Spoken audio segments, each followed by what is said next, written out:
नमस्कार, मैं हूं अंजलि इस्टवाल। एनडीटीवी और गूगल की मुहिम वैक्सीनेट इंडिया में आपका स्वागत है। वैक्सीनेशन को लेकर अगर आपके जहन में कोई भी सवाल है तो उन्हें हम दूर करेंगे। एक अहम खबर जो इस हफ्ते आई वो थी वैक्सीनेशन के लिए रजिस्ट्रेशन से जुड़ी हुई। तो उसी के बारे में हम आपको थोड़ा जानकारी देना चाहते हैं, क्योंकि अब तक ऑनलाइन रजिस्ट्रेशन ही किया जाता था और फिर आप जाकर के वैक्सीन लगवाते थे। लेकिन अब यूनियन हेल्थ मिनिस्ट्री ने कहा है कि किसी भी तरह के ऑनलाइन रजिस्ट्रेशन की जरूरत नहीं है। आप चाहें तो अपने नजदीकी वैक्सीनेशन सेंटर पे जाइए और वहां पर आपको ऑन साइट रजिस्ट्रेशन कराया जाएगा और उसके बाद वैक्सीन लगवाइए। तो अगर हम आपको बताना चाहें कि वैक्सीनेशन रजिस्ट्रेशन से जुड़ी हुई खबरें जो आती हैं उनके बारे में कैसे जाने, या उस जानकारी को कि कैसे रजिस्टर करना है वो कैसे जाने, हम आपको थोड़ा समझा देते हैं। वैक्सीन को लेकर कोई भी जानकारी आपको एक आसान सी गूगल सर्च के जरिए मिल जाती है। उसी में आपके पास चॉइस होती है कि रजिस्ट्रेशन के बारे में भी अगर आप जानना चाह रहे हैं तो आपको ये पूरा इंफॉर्मेशन या जानकारी आपके सामने आ जाती है। जैसे ही आप सर्च करते हैं तो सबसे ऊपर जो जानकारी आती है वो है कोविन ऐप से ही जुड़ी हुई, जिसको हम जानते हैं कि कोविन पोर्टल ही एक तरीका है जिसके जरिए आप रजिस्टर कर सकते हैं। और उस पर रजिस्टर करने के लिए आप चाहें तो यहीं से खोल करके इस प्लेटफॉर्म को आप रजिस्टर कर सकते हैं। एक आसान सा इंटरफेस है जिसमें आपको पता चल जाता है अगर आप अपने आप को रजिस्टर करना चाहते हैं तो सबसे पहले वही आपको नजर आता है रजिस्टर करने का तरीका। इस पे क्लिक कीजिए, आपका फोन नंबर है, फोन नंबर पे ओटीपी आएगा, उसके हिसाब से आप चाहें तो अपना रजिस्टर कर सकते हैं। इसके अलावा भी ये जो पोर्टल है ये बहुत अहम पोर्टल है, क्योंकि इसमें आपको जानकारी भी बहुत सारी मिलती है।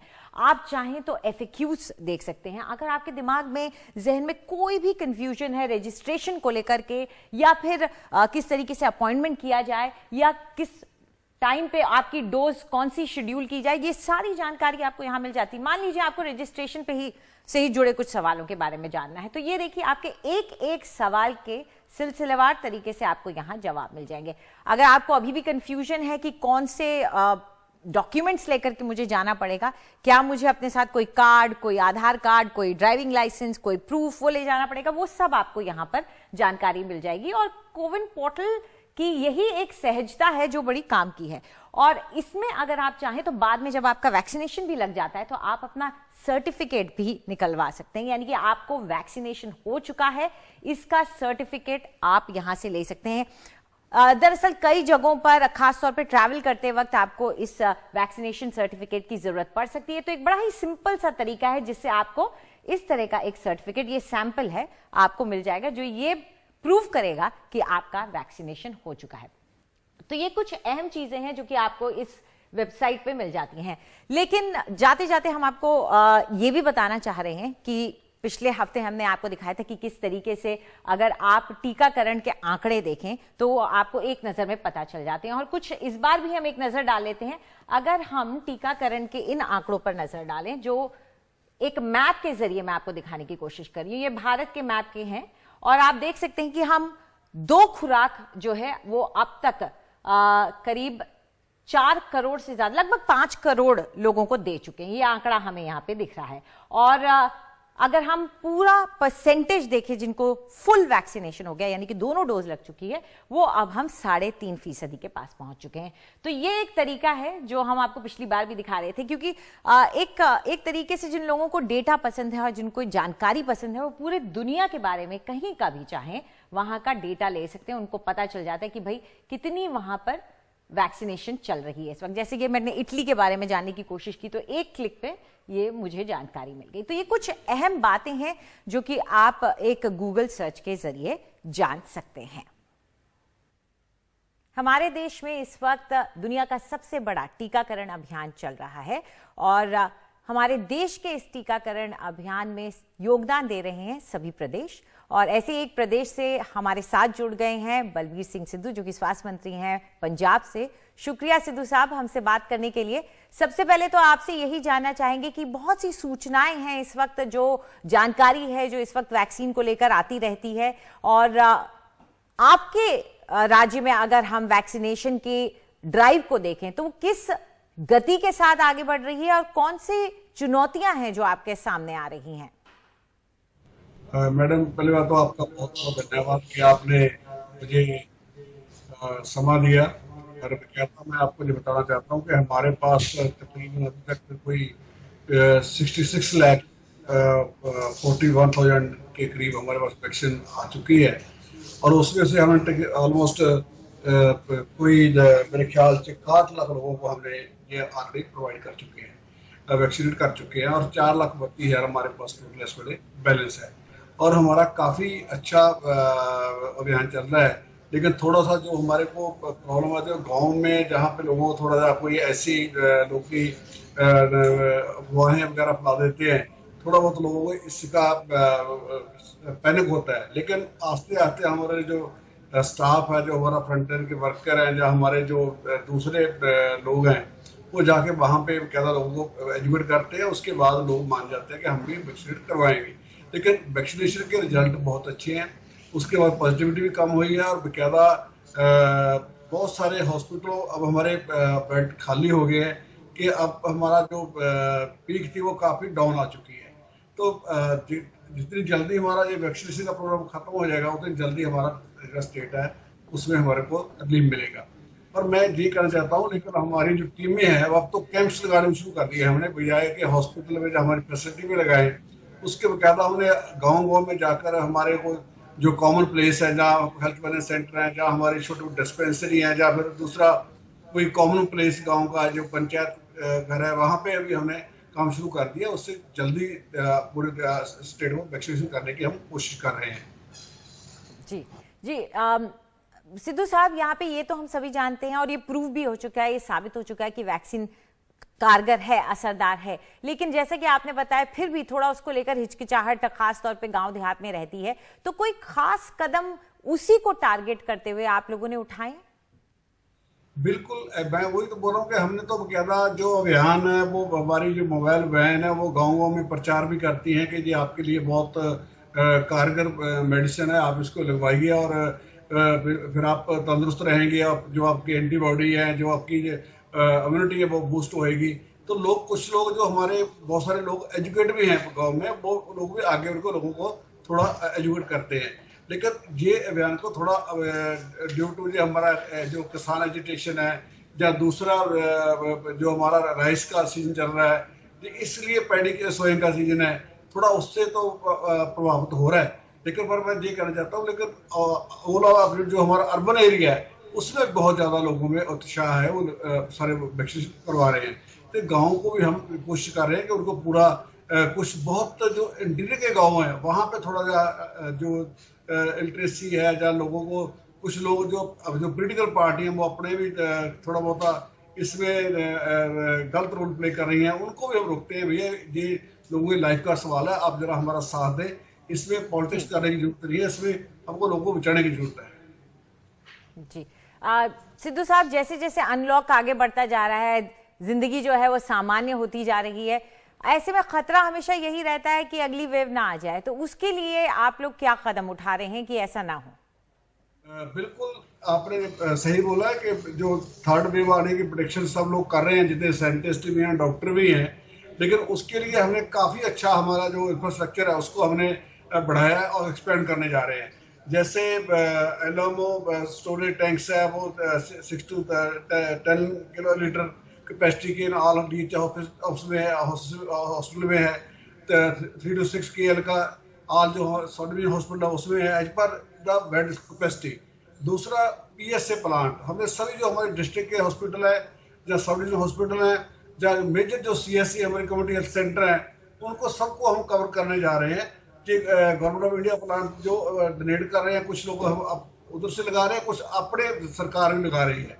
तो दूसरी बात, जो मेडिकल गैस पाइपलाइन, अब जितने भी हमारे इंस्टीट्यूट है, हॉस्पिटल है, वो चाहे डिस्ट्रिक्ट के हों, चाहे सब डिवीजन के हों, चाहे कम्युनिटी हेल्थ सेंटर हो, हर एक के बेड के साथ हम गैस पाइपलाइन को वगैरह लगा रहे हैं कि कोई ऐसी कुदरती आपदा आती है आगे जाकर हमको दिक्कत ना आए।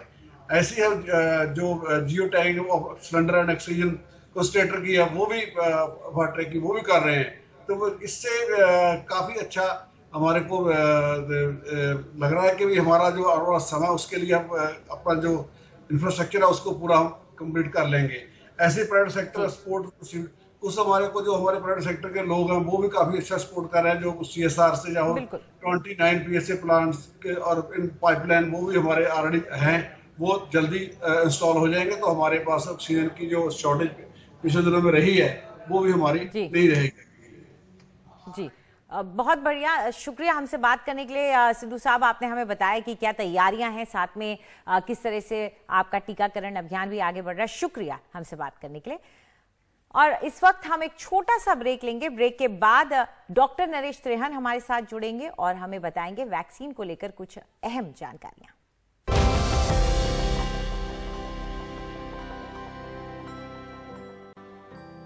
और हमारे इस खास कार्यक्रम वैक्सीनेट इंडिया में आपका एक बार फिर से स्वागत है। अब वक्त है आपके जहन में जो भी शंकाएं हैं, सवाल हैं, उनको दूर करने का। और इसके लिए हमारे साथ डॉक्टर नरेश त्रेहन जुड़ गए हैं, जो कि चेयरमैन और MD हैं मेदांता के।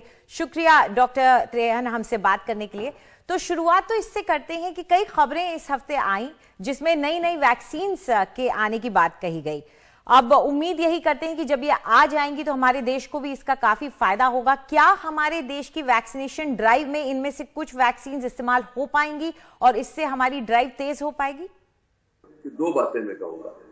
एक कि कोई एडवर्स इवेंट्स हुए नहीं थे, प्रोटेक्शन बिल्कुल एस्टैब्लिश हो गई, तो इसका मतलब किसी को भी वैक्सीन हेजिटेंसी नहीं होनी चाहिए और सबको बारी आने पर अपनी वैक्सीन लगवा लेनी चाहिए, क्योंकि वही एक तरीका है कि आप लोग सेफ हो सकते हैं, कम्युनिटी सेफ हो जाएगी, देश सेफ हो जाएगा। इसीलिए एक तो मैं ये बताना चाहता हूँ। दूसरा ये बात सही है कि आज के दिन में हमारी जो संख्या है वो बहुत ज्यादा है और वैक्सीन की सप्लाई जो आज के दिन मैन्युफैक्चरर्स हमें प्रोवाइड कर सकते हैं वो थोड़ी लिमिटेड है, इसलिए जो कमी जरूर महसूस हो रही है। जी, नई नई खबरें आती हैं, नए इंफॉर्मेशन आते हैं नई वैक्सीन के बारे में। क्या सिंगल डोज वैक्सीन और नेजल वैक्सीन, ये हम इनके बारे में क्या उम्मीद कर सकते हैं? कब तक ये आ जाएंगी और यूजेबल होंगी?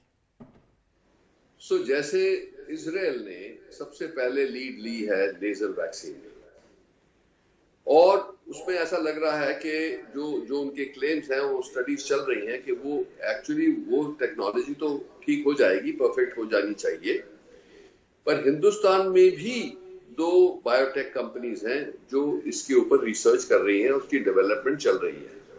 अब उनका एग्जैक्ट प्रोग्राम नहीं अवेलेबल है। उनका कहने का मतलब है कि भाई एंड ऑफ द ईयर तक ये वैक्सीन डेवलप भी हो जाएगी और उसकी ट्रायल्स भी हो जाएंगी। ये जो और वैक्सीन हैं उसका तो हमें अभी कोई क्लियर सिस्टम नहीं है, पर ये जरूर है कि जायडस कैडिला ने जो बनाई है वैक्सीन, वो अब ट्रायल्स में काफी प्रोग्रेस कर रही है और उनको उम्मीद है कि आने वाले महीने 2 महीने में उसको मार्केट अप्रूवल मिल जाएगा, इमरजेंसी मार्केट अप्रूवल। बढ़िया है।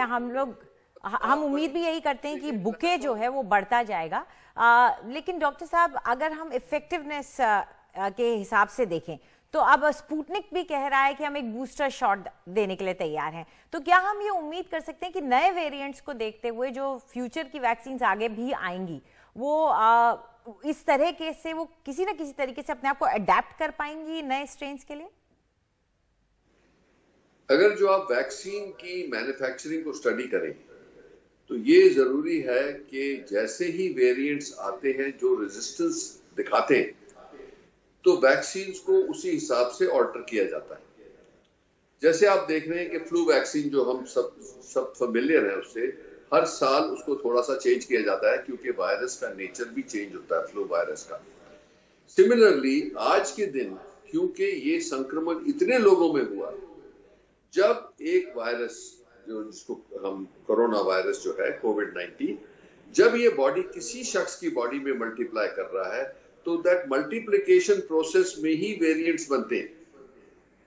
तो इसका तो ये तो बढ़ती जाएगी तादाद वेरिएंट्स की, बट ये वेरिएंट्स डेंजरस हैं कि नहीं वो डिपेंड करता है।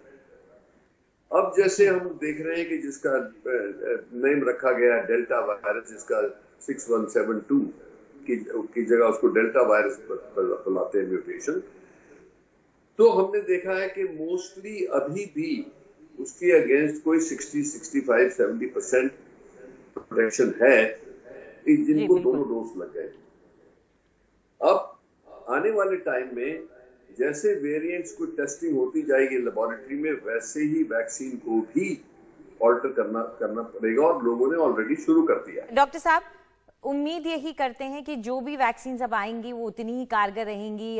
नए वेरिएंट्स भी आते हैं तो वो खतरनाक नहीं होते हैं। आप हमारे साथ जुड़े, उसके लिए बहुत बहुत शुक्रिया आपका डॉक्टर। तो हमारे आज के कार्यक्रम में इतना ही, लेकिन जाते जाते आपको एक बार फिर से याद दिला दें कि अगर आपको मौका मिलता है तो जरूर अपने आप को वैक्सीनेट कराएं, क्योंकि यही एक तरीका है जिससे आप इस बीमारी को दूर रख सकते हैं और महामारी को देश में खत्म कर सकते हैं। नमस्कार।